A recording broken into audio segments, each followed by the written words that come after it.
everybody. Back at it. About to leave work. Riding home. Hopefully the traffic ain't too bad. Sun's coming up. How's everybody's day doing? You know, gotta get that grinding. It's part of life. I don't know, this motovlogging stuff is kind of different. Trying to think and talk and drive and ride at the same time is kind of definitely for some people will probably comes more natural. Some people probably not. Me, I'm trying to still figure it out. You know, like it's not. I wouldn't say it's natural to me, but it's not something that's gonna be super difficult to get over. Once I'm gonna need everybody to kind of help me out. Let me know what you want to see, what kind of discussions we want to talk about. Right now, I don't really have a plan in regards to what we're gonna discuss or even think on or ponder about. So in the beginning, my videos are gonna be pretty basic, just what's off my top of my head.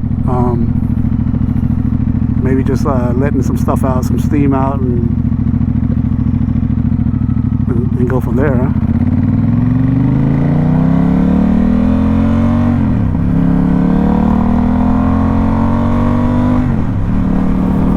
Definitely, you can feel the cold air. It's about 50 degrees out, but when you're riding a motorcycle, the wind factor definitely plays a role in regards to how cold your extremities get. My legs, it's completely fine. My fingers, another thing though. Once you get going for a little bit, it's kind of, you don't get that dexterity like you normally do. So you gotta be careful. You gotta just take your time and let things roll. Like I was saying before in my other video, if I even get that part edited into the main edit, is the traffic is definitely a little bit more in the morning time than it is at night. Night, not as many people is coming to work as it is for me going home. You can kind of see the traffic, the flow of it. This is the main road. This is what we call 49 South Tryon, and it's stretched all the way into Charlotte from Lake Wylie. So you got all the folks from Lake Wylie and all the towns that's going south. It just goes all the way into Charlotte. Now you can take 77, which is the interstate, which if there's an accident or there's just a heavier flow of traffic, you'll tend to get some more bumper to bumper type of traffic. So let's go ahead and let's turn on some of this heated grip. Paid the extra money for a reason, right? So I'm just gonna set it on low, because it's not that cold. But now I got my visor up. It's probably like my voice is probably not as prompt in the helmet that it is when I got the visor down. So I'll probably go from there.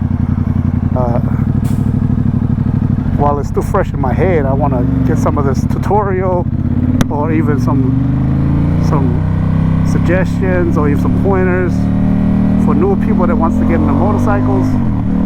Like I was saying before, I've only been riding for about a year, a little bit over a year.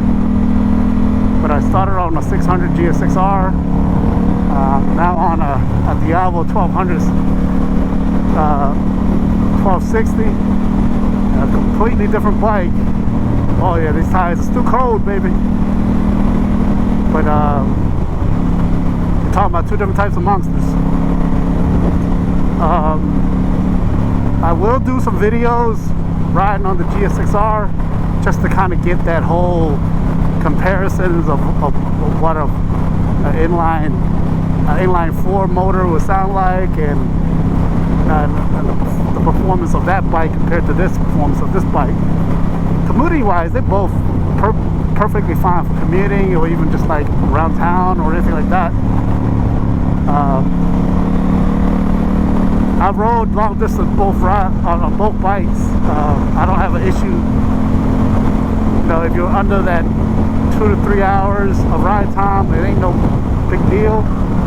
But when you get to that 5-6 hours of ride time, you'll start to feel pain in certain parts. Like I guess for everybody it's kind of different, because I felt pain in my knees, not my knees, but my thighs and my hip, where my buddy said he didn't feel that. He felt it in his elbows and his knees. Maybe because he's got, you know, past injuries on his knees. That's what, you know, with his ACL and his elbow, he's got some pain there.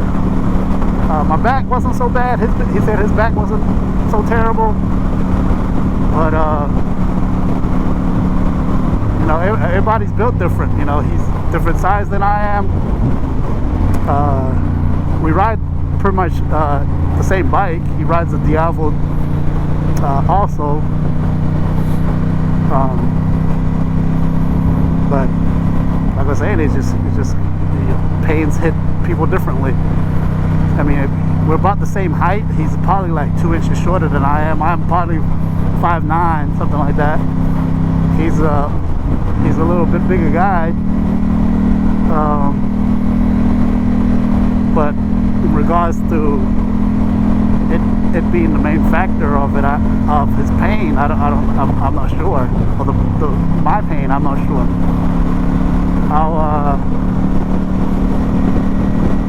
Our ride experience is pretty close and into the experience wise, like how much experience we got in riding. We have about the same amount of experience in riding these bikes and bikes in general.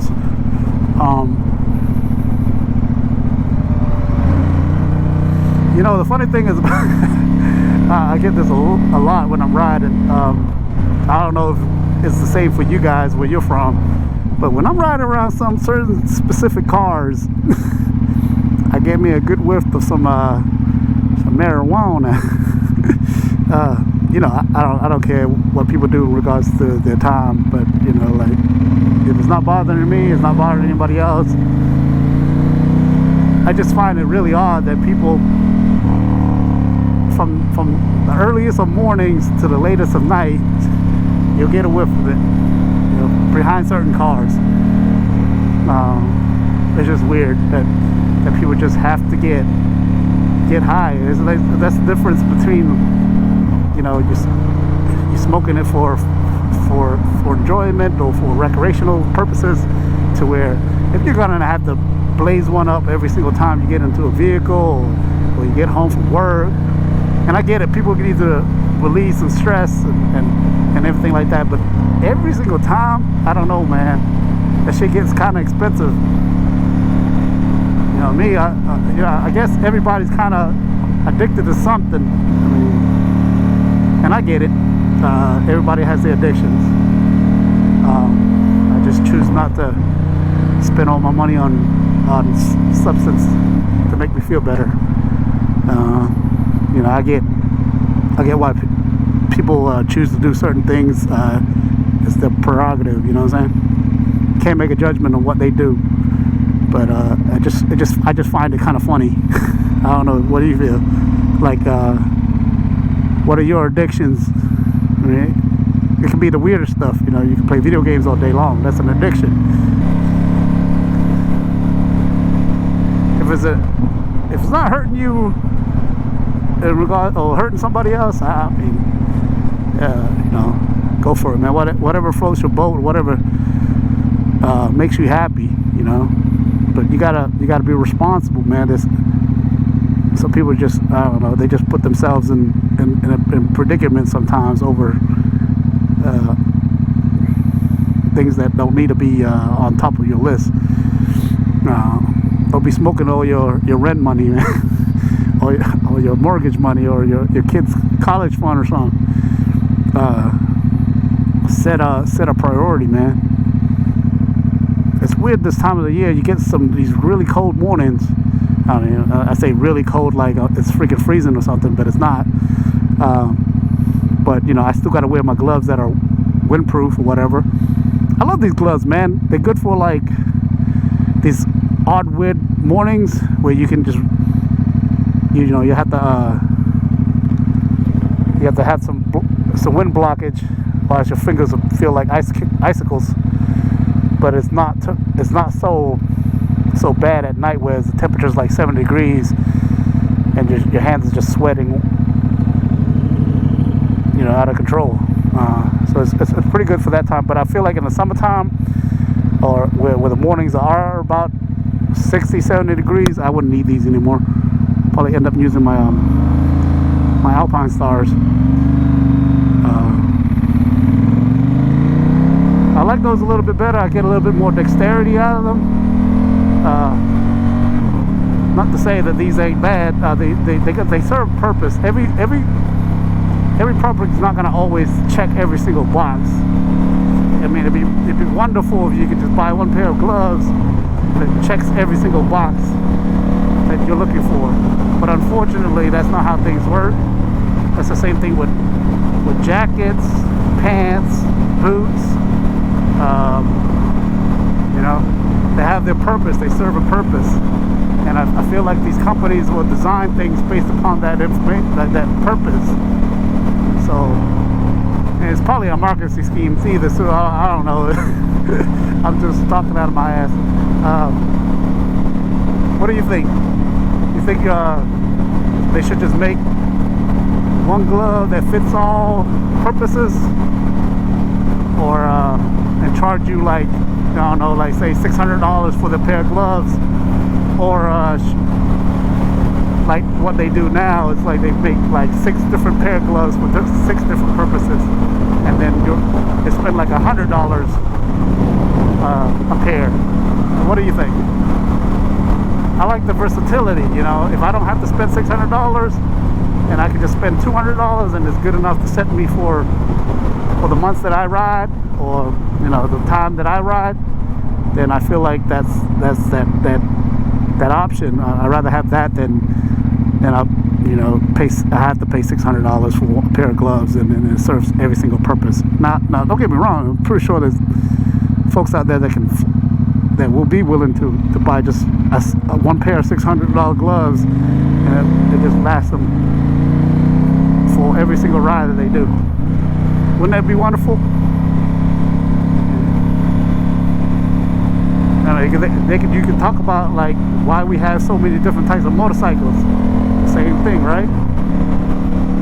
If you got a motorcycle, they can do everything, but you gotta pay, let's say, 50 grand for that motorcycle. But it can do cruising stuff. It can do track days. It can do off-road stuff. You know, is that versatile? Will it be worth it? Or would you buy 6 different motorcycles, 10 grand each, and have 6 different motorcycles to choose from for whatever purpose you need? What do you think is the better option at that point? And we're not even talking realistically, because they don't have anything like that you can just buy one thing that can do everything. Maybe on certain platforms or certain things, but maybe not in the motorcycle industry. We don't have that yet. Maybe they'll figure it out once they come up with a new design or something. I don't know. Like, yeah, once we get our hands on some, like say for instance the new hydrogen motor technology, wouldn't that be some crazy stuff? You check the boxes on every single thing that you need. But there's got to be something said about these internal combustion motors, man. When you're brought on you know, in the days of hot rods or even, you know, performance cars, kind of appreciate the technology behind the stuff that they put into it. When we actually, you know, start moving into electric vehicles and maybe hydrogen vehicles in the future, and we lose some of that sense, you know, would that be a good thing for human, you know, for human experience, or a bad thing for human experience? These type of conversations I want to have with you guys. You know, I do have a little conversations like these with my buddies. You know, trying to pass time at work or whatever. You know, the more heads we have on these type of questions, like this, I'm like I was saying, there's no really a definite answer on any of these things, hypothetically. But just to get everybody, you know, kind of opinion about it and see how you feel about it, or see the point of view of certain people, it's kind of good, you know, like it's food for thought type of thing. Man, I wish you guys, you know, maybe one day I'll do a sound bite on just the exhaust sound on this. If you guys want to hear it, I'll do it. It's so it's a Termini exhaust. Technically it's not really a full exhaust like the 1200s. It's a 1260 don't really have a full exhaust, because the setup is completely different, because we don't have the long pipes on the headers. So it's still a Termini exhaust though, and if you guys want to hear that, maybe I'll set up the microphone closer to the exhaust, so we'll do a couple of revs through the gears, so you can really kind of tell how it sounds. Because inside the helmet, the mic doesn't really pick up all the pops and deep grunts, and it's just this something about the way it growls. It kind of reminds me. So I used to own a 2004 Subaru WRX SCI, which was pretty modded.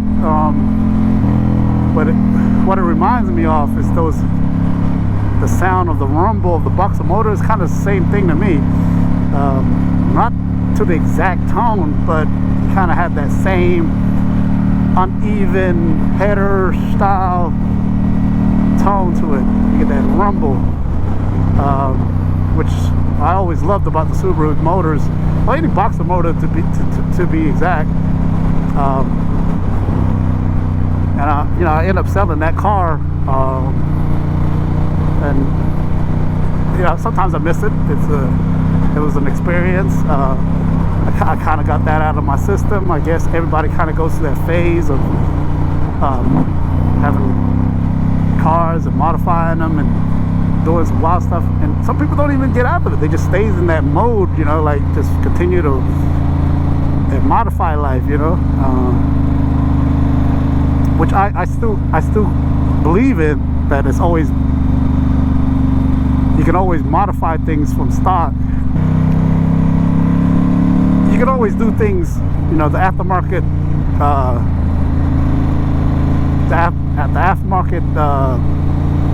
what's the word I'm trying to think of, support and products and stuff like that. You could definitely get some benefits out of it, even if you're trying to better economy, the fuel economy, or get a little bit more power, or just making the vehicle that you have just ride more smooth. Like for instance, I also drive a 2016 Tacoma TRD, four-wheel drive, and that truck, for some reason, and everybody talks about it, that truck coming out of the factory just accelerated weird. It doesn't, the gearing's kind of off, and it's just the way that the car's tuned, or the truck is tuned.